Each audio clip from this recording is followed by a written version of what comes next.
Greetings and welcome back to Digital Alley. In this session, we're going to be covering how to schedule your go-to-market calls. With that said, let's get started. So as you can see, we are on the dealer form. What you're going to want to do is locate the activities section, which is under the summary tab on the dealer form.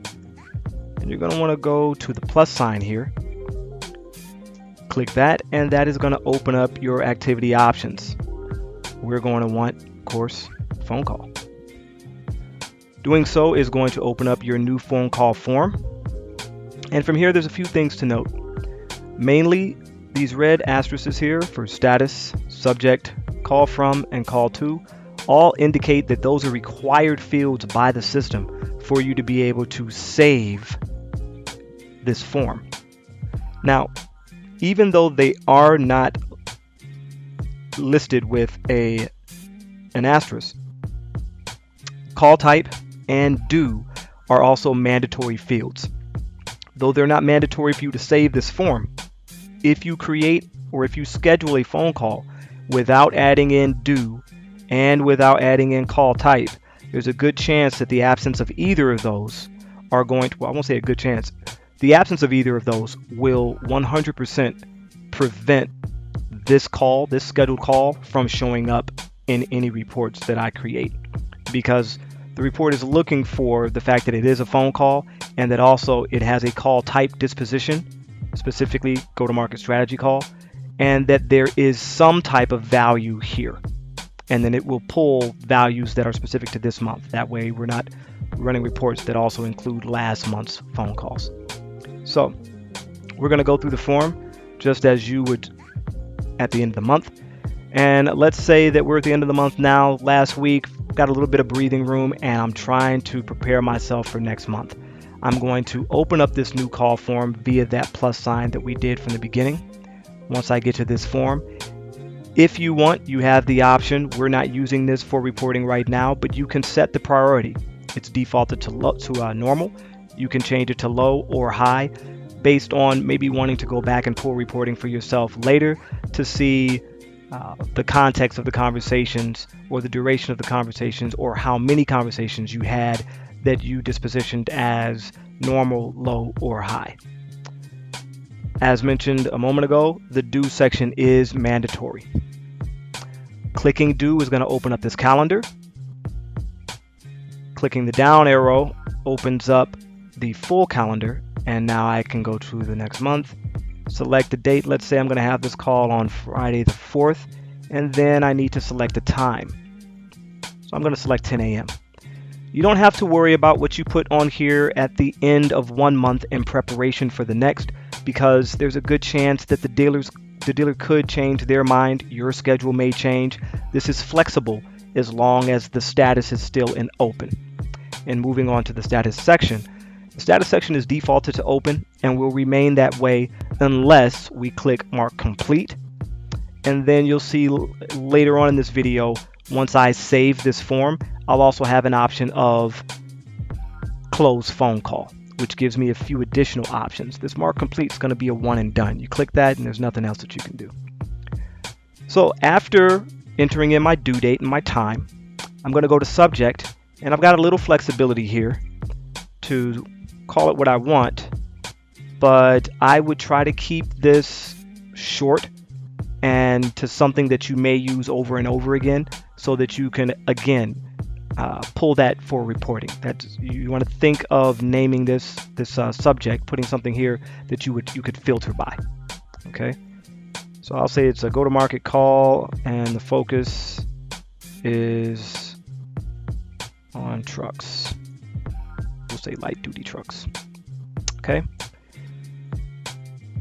Now the call from is automatically going to be defaulted to you. And when I say it's defaulted to you, I don't mean because you own the account. This is defaulted to you because you created the activity. This way, a backup DDM who's supporting someone who may be on vacation, if they're making phone calls on behalf of that person, that individual who is making the phone calls still deserves the activity credit. So the system is going to recognize that they're creating the activity and when the report gets pulled, it's going to show that that individual, that backup, was the one that actually called, even though the dealership was not theirs. In the call to field, there's a couple things happening here. First, this call to field is unlike the call from, which can only contain one contact. This call to field can contain numerous contacts. And one of the purposes of it is anything that I put down here in this description section, my notes, are going to now be populated under that contact in relationship with this dealership. More about that later. The other thing that this call to form does is it's going to generate my phone number. So whatever name appears first here, the first name that I put into this call to field, my phone number is going to be pulled from that individual. So if I say that I want to add in Sean, who's my contact over here, as you can see in the background, I'm going to add in Sean, and I'm just going to say Sean. Click the search. Lo and behold, I get a bunch of different Seans. Now in this scenario, I know I'm looking for Sean Test, and he happens to be the only one.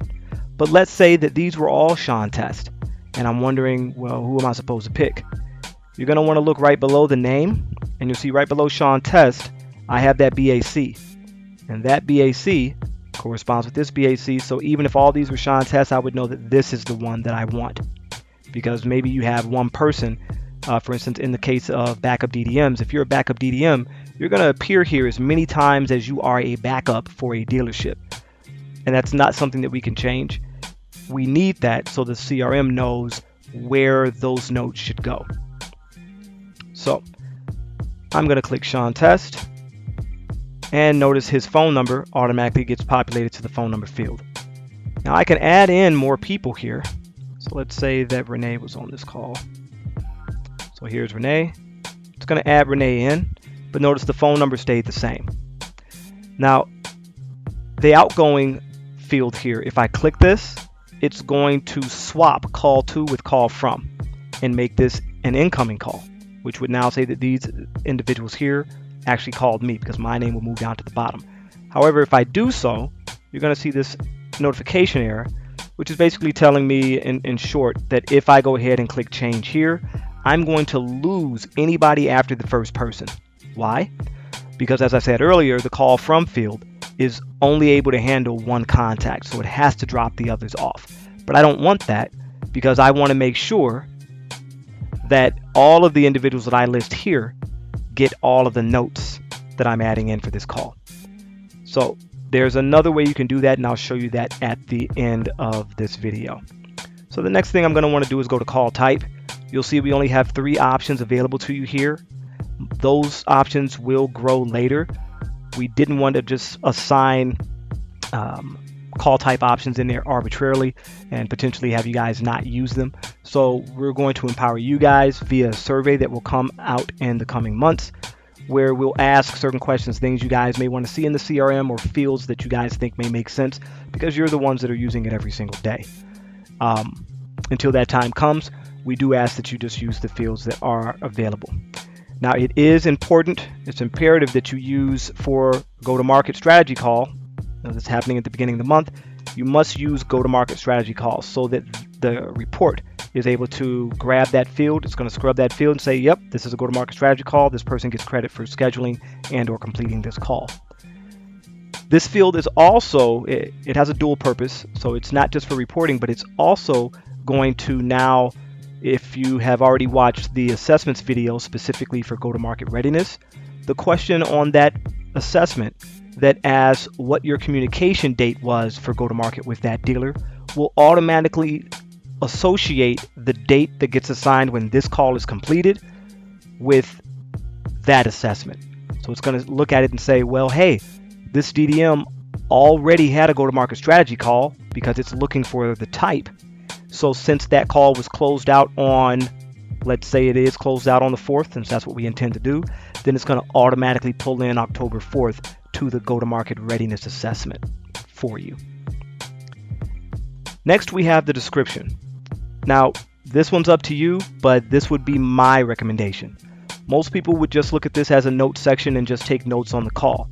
My recommendation is that at the end of the month, when you're setting all of this stuff up, why not just go ahead and go in and add yourself in a few custom fields? Well, that's not what I wanted to do. Here we go. So I'm going to say I want my talking points. I'm going to want my call notes. And I'm going to want my action items. Now, the reason I want to add these in ahead of time is because when I now open up this call form on October 4th, when it's time to have this call, I'm ready.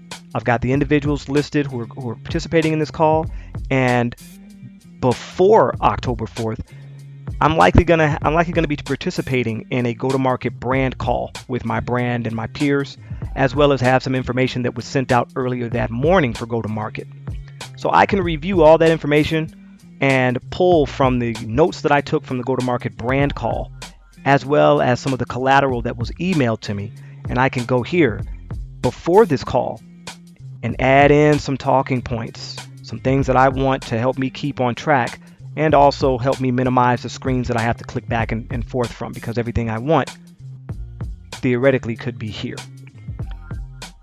Now, when I'm having the call, I'm going to come in and I'm going to add in my notes while I'm having the call. And then after the call, I'm going to add in my action items. Anything that I think I need to take care of or reach out to someone else or assign maybe a task to someone else, I'm going to put here. Now, I want all of this information, at least if I'm a DDM, I want all this information because now, any month moving forward, I can go back and look at any call I've had with any dealer and get the context of that call. Anything that was key to that call, whether it was what I went over and disseminated to them, what transpired on the call, and as could happen, maybe I forgot that I needed to assign a task either to myself or to someone else, or maybe this call happened right before lunch or towards the end of the day, and these action items, though important, I really just need to close down and just kind of take a breather from everything for a minute.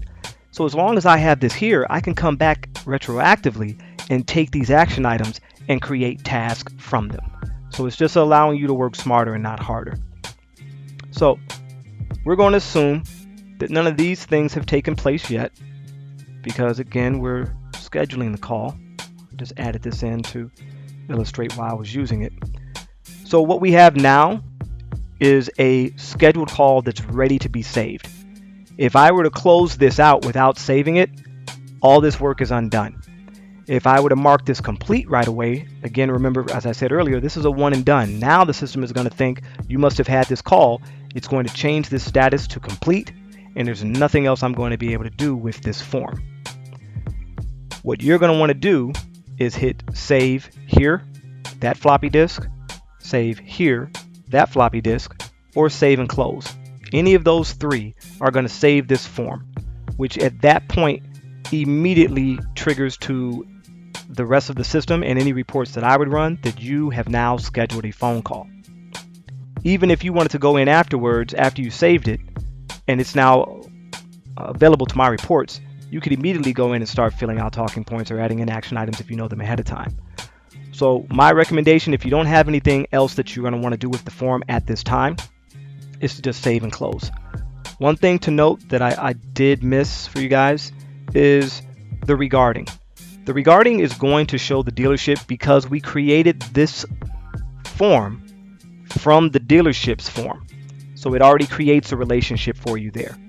The duration, we're not really pulling that as of right now. This may be something that we pull for coaching in the future, but as of right now, you guys can use this for yourselves. If you want to try to measure your success of your calls based on the duration and say, hey, you know what, I want to see when I'm done with each call, I'm going to put in my duration and look back through my notes and also understanding myself how the call went.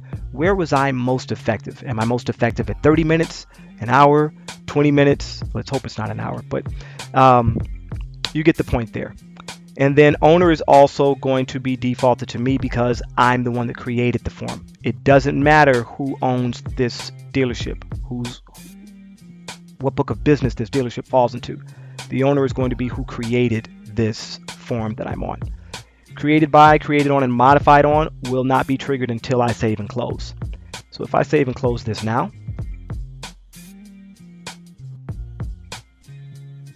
it saved it, closed it out, and here it is. So this is what it would look like after you scheduled a call.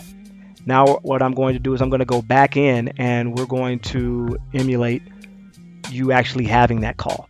So let's say now it is the 4th of October. I'm going to come into the call here and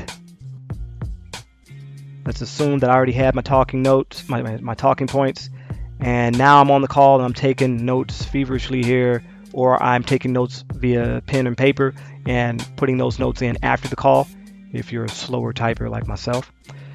And then at the very end of the call, now I've got my action items, things that I know I want to follow up on or tasks that I want to assign to someone else. And then I'm going to say that was a 35-minute call. You don't have to select from the drop-down options for duration. You can type in freehand, and once you're done, click out of that area and it'll just assign the value of minutes. So now we're done here. I'm finished with this. I have two options that I can do that's going to take this call from being scheduled to being completed. And that's mark complete, which we've already covered as a one and done. You can't do anything afterwards, or close phone call. Now, if you remember, I said that you really don't want to use this outgoing, flipping this from outgoing to incoming, because you're going to lose the ability to have everyone in this call to section get the notes from everything here. So what you're going to want to do, your best option is going to be to hit close phone call if you need more than just to be done with the call. Because from here, under state, we could change it from completed to canceled, which, let's be honest, it happens sometimes. Or if we keep it as completed and we say we want to change the status, if we click on made, we can change it from made to received. So if I change it to received and I close this phone call because now I'm done, it still says outgoing here, but in the back end of the system, this is flagged or noted as a incoming call, as a call that was received. And you'll notice we still get our two individuals who are going to receive these notes. But because this is now in a completed status, I cannot type anything else in these fields. It's done. However, we do also see that it was created by me. It was created on at this time, and then we have a modified date here.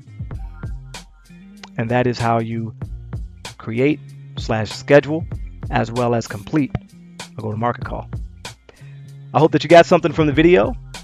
Please do go back to Digital Alley. There's more there and more to come. And if you guys have any recommendations or videos that you'd like to see, reach out via email and give me a little context on what you'd like to see, and I'll do my best to get those recorded and uploaded for you. Thanks for stopping by Digital Alley. You guys take care.